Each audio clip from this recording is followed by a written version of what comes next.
Hello दोस्तों, गुलविंदर जी के study में आप सभी का स्वागत है। दोस्तों, आज के इस क्लास में हमने महत्वपूर्ण सामान्य विज्ञान से जुड़े हुए प्रश्न आपके लिए लाए हैं, जिनका सभी परीक्षाओं में पूछे जाने की संभावनाएं बहुत ज़्यादा है। और इनमें से कई ऐसे प्रश्न हैं दोस्तों जो परीक्षाओं में पूछे गए हैं। तो दोस्तों, बिल्कुल भी वीडियो को स्किप करके मत देखिएगा, वीडियो को शुरू से अंत तक देखिएगा। और हाँ दोस्तों, अगर आप में से भी कोई SSC, railway, banking, army, police या फिर किसी भी तरीके के कॉम्पिटिशन एग्जाम की यदि आप तैयारी कर रहे हैं तो हमारे चैनल गुलविंदर जी के स्टडी को अभी सब्सक्राइब कर ले, क्योंकि परीक्षाओं में आने वाले महत्वपूर्ण प्रश्नों के वीडियो और महत्वपूर्ण नोट्स हम आपके लिए लाते रहते हैं। और हाँ दोस्तों, आज से हम डेली क्लास के आखिरी में जो है एक छोटा सा क्वेश्चन आपसे करेंगे। जो भी उस क्वेश्चन का आंसर देगा उसका कमेंट हम जरूर पिन करेंगे और उसको वीडियो में नाम भी लेंगे, तो आप अपने नाम के साथ वो आंसर दे सकते हैं दोस्तों। तो दोस्तों, आइए आज के क्लास के पहले प्रश्न की तरफ बढ़ते हैं।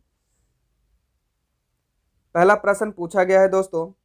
पहला प्रश्न है, निम्नलिखित में से किसे सफेद चींटी का दूसरा नाम कहा जाता है या सफेद चींटी के नाम से जाना जाता है। दोस्तों, वैज्ञानिक में जो है, किताबों में, विज्ञान में जो है दीमक को सफेद चींटी के नाम से जाना जाता है। ये दीमक जो है लकड़ी खाने का काम करता है दोस्तों, और पुस्तकों में इसे जो है सफेद चींटी का दर्जा भी दिया गया है। ठीक है, तो इसका सही उत्तर हो जाएगा ऑप्शन ए, दीमक।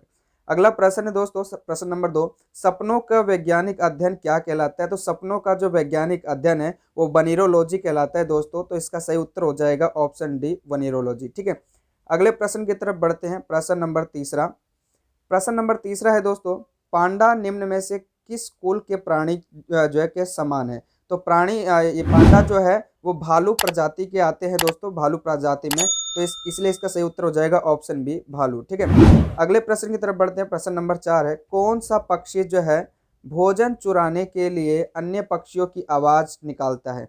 तो दोस्तों, ड्रोंगो जो है एक पक्षी होता है जो काले भूरे रंग का होता है, और ये कभी कभी दूसरे पक्षियों के भोजन को चुराने के लिए अन्य पक्षियों की आवाज भी यानी नकल करता है। तो इसका सही उत्तर हो जाएगा दोस्तों ऑप्शन बी, ड्रोंगो। ड्रोंगो पक्षी इसका सही उत्तर हो जाएगा। ठीक है, अगले प्रश्न की तरफ बढ़ते हैं, प्रश्न नंबर 5वें की तरफ। प्रश्न नंबर 5 है दोस्तों, निम्न में से कौन सा जानवर अधिक गर्मी सहन कर सकता है या करने की क्षमता होती है। तो बकरी एक ऐसा जानवर है दोस्तों जो अधिक गर्मी होती है, जिसके अंदर अधिक गर्मी पाई जाती है, और ये ज़्यादा गर्मी सहन करने की क्षमता इसके अंदर होती है। तो इसका सही उत्तर हो जाएगा ऑप्शन सी, बकरी। ठीक है, अगला प्रश्न है प्रश्न नंबर 6, जल में तैरने के लिए पक्षी क्या रखते हैं। तो आपने देखा होगा दोस्तों, जो बतख वगैरह होते हैं, हंस वगैरह होते हैं, उनके जो पैर होते हैं वो काफ़ी जालीनुमा होते हैं, जिस वजह से वो पानी के ऊपर तैर पाते हैं। तो इसका सही उत्तर हो जाएगा ऑप्शन है, जालीनुमा पैर के कारण। ठीक है, अगला प्रश्न है प्रश्न नंबर 7वां है। प्रश्न नंबर 7 की तरफ बढ़ते हैं। प्रश्न नंबर 7 है दोस्तों, नवजात शिशु का जो शोषण दर है वो कितना पाया जाता है। तो नवजात शिशु का जो शोषण दर है वो 32 से 60 बार जो है प्रति मिनट जो है धड़कता है। तो इसका सही उत्तर हो जाएगा ऑप्शन ए, 32 बार पर मिनट। ठीक है, 8वां प्रश्न है, एक सामान्य व्यक्ति का हृदय औसत गति कितनी होती है। तो सामान्य व्यक्ति का जो हृदय औसत दर है दोस्तों वो 1 मिनट में 72 बार धड़कता है। तो इसका सही उत्तर हो जाएगा ऑप्शन सी, 72। ठीक है, अगले प्रश्न की तरफ बढ़ते हैं। प्रश्न नंबर 9वां, प्रश्न नंबर 9वां है दोस्तों, निम्न में से किसमें कपाट रहित हृदय मौजूद होता है या होता है। तो उभयचर जितने भी होते हैं उनके अंदर कपाट रहित हृदय होते हैं, यानी कोष्ठक होते हैं। ठीक है, अलिंद पाया जाता है। तो इसका सही उत्तर हो जाएगा ऑप्शन डी, उभयचर। प्रश्न नंबर 10, मनुष्यों में जो लाल रक्त होता है, लाल रक्त कोशिकाओं का जीवन चक्र अर्थात मनुष्य का जो आरबीसी होता है उसका डेट कितना होता है। तो 120 दिन बाद उसकी जो है मृत्यु हो जाता है दोस्तों। पूछ लेते हैं प्रश्न पेपरों में कि आरबीसी की मृत्यु कहाँ होती है। तो अस्थि मज्जा में होता है दोस्तों। ठीक है, तो इसका सही उत्तर हो जाएगा 120 दिन बाद वो डेड हो जाता है। ठीक है, अगले प्रश्न की तरफ बढ़ते हैं। प्रश्न नंबर 11वां, प्रश्न नंबर 11वां है दोस्तों, रक्त हीमोग्लोबिन में, ठीक है, हीमोग्लोबिन में निम्नलिखित धातु जो है वो पाई जाती है। तो रक्त में जो है आयरन पाया जाता है दोस्तों। ठीक है, आयरन पाया जाता है। तो इसका सही उत्तर हो जाएगा ऑप्शन सी, आयरन। 12वां प्रश्न है, मानव में मूत्र पीले रंग का होना किसकी उपस्थिति दर्शाता है। तो मनुष्य में आप देखे होंगे कि कभी कभी पेशाब जो होता है वो पीले रंग का आने लगता है। तो जब हमारे शरीर में यूरोक्रोम की मात्रा ज़्यादा हो जाती है तो अक्सर पेशाब पीले रंग का आ जाता है दोस्तों। तो इसका सही उत्तर होगा ऑप्शन डी, यूरोक्रोम की वजह से। ठीक है, अगले प्रश्न की तरफ बढ़ते हैं। प्रश्न नंबर 13वां, प्रश्न नंबर 13वां है दोस्तों, नींद की बीमारी जिसे हम स्लीपिंग स्नेकेस भी कहते हैं, सिकनेस, तो नींद की जो बीमारी है रोग का वाहक है, तो सीसी नामक मक्खी के कारण जो है ये स्लीपिंग सिकनेस हमारे शरीर में आ जाती है। इसलिए इसका सही उत्तर होगा ऑप्शन डी, सीसी मक्खी। ठीक है। प्रश्न नंबर 14वां है, टिटनस किसके द्वारा जो है होता है। टिटनस जो है वो दोस्तों एक प्रकार से कोलोस्ट्रीडियम नामक जो है जीवाणु के कारण हो जाता है। तो इसका सही उत्तर होगा ऑप्शन ए, कोलोस्ट्रीडियम। ठीक है। अगले प्रश्न की तरफ बढ़ते हैं, प्रश्न नंबर 15वां। प्रश्न नंबर 15 है दोस्तों, पीला ज्वर, ठीक है, जिसे हम येलो फीवर भी कहते हैं, वो किसके द्वारा फैलता है। तो पीला ज्वर जो है एडीज मच्छर के काटने से जो है फैलता है। तो इसलिए इसका सही उत्तर होगा ऑप्शन ए, एडीज मच्छर के कारण। ठीक है। प्रश्न नंबर 16, दांतों की जो सड़न है या दांत खराब हो जाते हैं वो किसके कारण होते हैं। तो हमारे दांतों में बैक्टीरिया जब ज़्यादा मात्रा में आ जाते हैं तो हमारे दांत जो है सड़ने लगते हैं। तो ऑप्शन इसका सही हो जाएगा ऑप्शन डी, बैक्टीरिया के कारण। ठीक है। अगले प्रश्न की तरफ बढ़ते हैं, प्रश्न नंबर 17वां है दोस्तों। प्रश्न नंबर 17 है, पृथ्वी पर वायुमंडल वायु डेक्स द्वारा बनी होती है। तो पृथ्वी पर जो वायुमंडल है वो गुरुत्वाकर्षण के कारण जो है बनी हुई है। तो इसका सही उत्तर होगा ऑप्शन ए, गुरुत्वाकर्षण। ठीक है। अगले प्रश्न की तरफ बढ़ते हैं, प्रश्न नंबर 18। प्रश्न नंबर 18 है दोस्तों, ध्यान से पढ़िए इस प्रश्न को। कह रहा है शीतकाल में हैंडपंप का पानी जो है ना गर्म होता है क्योंकि, यानी कि जब हम सर्दियों के समय में हैंडपंप से पानी निकालते हैं तो वो गर्म निकलता है। ठीक है। जबकि मौसम है ठंडा। तो ऐसा होता है इसलिए है कि पृथ्वी के अंदर जो तापमंडल है, ठीक है, ताप वो वायुमंडलीय ताप से ज़्यादा हो जाता है दोस्तों, जिस वजह से हमारे को हैंडपंप से जब पानी निकालते हैं तो वो गर्म निकलता है। ठीक है। तो इसका सही उत्तर हो जाएगा ऑप्शन बी। ठीक है।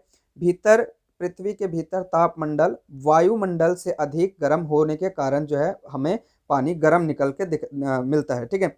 अगले प्रश्न की तरफ बढ़ते हैं, प्रश्न नंबर 19वां। प्रश्न नंबर 19 है दोस्तों, कई बार ये एमटीएस के परीक्षाओं में पूछा गया है और एसएससी सीजीएल के परीक्षा में ये वाला प्रश्न पूछा गया है। कह रहा है चावल पकाना कहाँ पर कठिन हो जाता है या कहाँ कठिन होता है। तो चावल जब हम किसी ऊंचाई पर ज़्यादा बढ़ते हैं तो वहाँ पर गुरुत्वाकर्षण बल और वायुमंडलीय दबाव कम होने के कारण जो है वहाँ पर एक प्रकार से ताप पहुँचना बहुत कठिन हो जाता है, जिस वजह से वहाँ पर कोई भी चीज़ हम पकाते हैं तो उसमें टाइम लग जाता है या नहीं पक पाता है। तो इसका सही उत्तर होगा दोस्तों पहाड़ों की चोटी पर। ठीक है। पहाड़ों की चोटी पर गुरुत्वाकर्षण बल कम और एक प्रकार से जो ना वायुमंडलीय दाब के कम होने के कारण ऐसा होता है। ठीक है। तो ऑप्शन ए इसका सही हो जाएगा, पहाड़ों की चोटी पर। अगला प्रश्न है, प्रश्न नंबर 20, सोनोग्राफी में प्रयुक्त तरंगे होते हैं। तो सोनोग्राफी जो होता है अक्सर डॉक्टर जो है मरीजों के अंदर का रोग पता करने के लिए इसका इस्तेमाल भी करते हैं। उसमें पराश्रव्य तरंगे होते हैं दोस्तों। ठीक है। जिसका इस्तेमाल जो है हम मतलब डॉक्टर इलाज के लिए करते हैं, अंदर की बीमारी को देखने के लिए। 21वें प्रश्न की तरफ बढ़ते हैं, प्रश्न नंबर 21 है दोस्तों। प्रश्न नंबर 21 है, प्रथम भारतीय कौन है जो अंतरिक्ष में गया था। तो वो प्रथम भारतीय कौन है जो अंतरिक्ष में गया था। तो ध्यान रखना दोस्तों, कई बार बच्चे क्या करते हैं कल्पना चावला को जो है ना टिक मार के आ जाते हैं। ध्यान रखना, कल्पना चावला महिला में यदि पूछा जाए कि पहली भारतीय महिला कौन थी जो एक प्रकार से अंतरिक्ष में गई थी, तब कल्पना चावला लगा दीजिएगा। लेकिन यहाँ पर अंतरिक्ष में जाने वाला पहला भारतीय जो है वो राकेश शर्मा थे। तो इसका सही उत्तर हो जाएगा ऑप्शन सी, राकेश शर्मा। ठीक है। अगला प्रश्न है, प्रश्न नंबर 22, नींबू में कौन सा अम्ल पाया जाता है। तो नींबू में साइट्रिक अम्ल पाया जाता है दोस्तों। तो इसका सही उत्तर होगा ऑप्शन ए, साइट्रिक अम्ल। ठीक है। अगले प्रश्न की तरफ बढ़ते हैं, प्रश्न नंबर 23वां। प्रश्न नंबर 23 है दोस्तों, पीएच स्केल की रेंज कितनी होती है। तो पीएच स्केल की जो रेंज होती है वो 0 से 14 तक होती है, जिसमें यदि हम बात करें 7 से कम, ठीक है, 7 से यदि कम होता है तो वो हो जाता है क्षार, अम्ल हो जाता है। ठीक है, वो हो जाता है अम्ल। और यदि 7 से ज़्यादा होता है तो वो हो जाता है क्षार। ठीक है। तो ये याद रखना दोस्तों, कई बार परीक्षा में पूछा जाता है कि 7 से ज़्यादा रेंज में पीएच स्केल को क्या कहेंगे, तो वो क्षार हो जाएगा। ठीक है। अगले प्रश्न की तरफ बढ़ते हैं, प्रश्न नंबर जो है 24वां, वॉशिंग सोडा का रासायनिक सूत्र क्या है। तो वॉशिंग सोडा जिसको हम धोने के लिए भी इस्तेमाल करते हैं, इसका जो रासायनिक सूत्र है वो है दोस्तों सोडियम बाइकार्बोनेट है। ठीक है। नहीं दोस्तों, इसका सोडियम बाइकार्बोनेट, सोडियम क्लोराइड हो जाएगा। इसका ऑप्शन बी इसका सही हो जाएगा दोस्तों। ठीक है।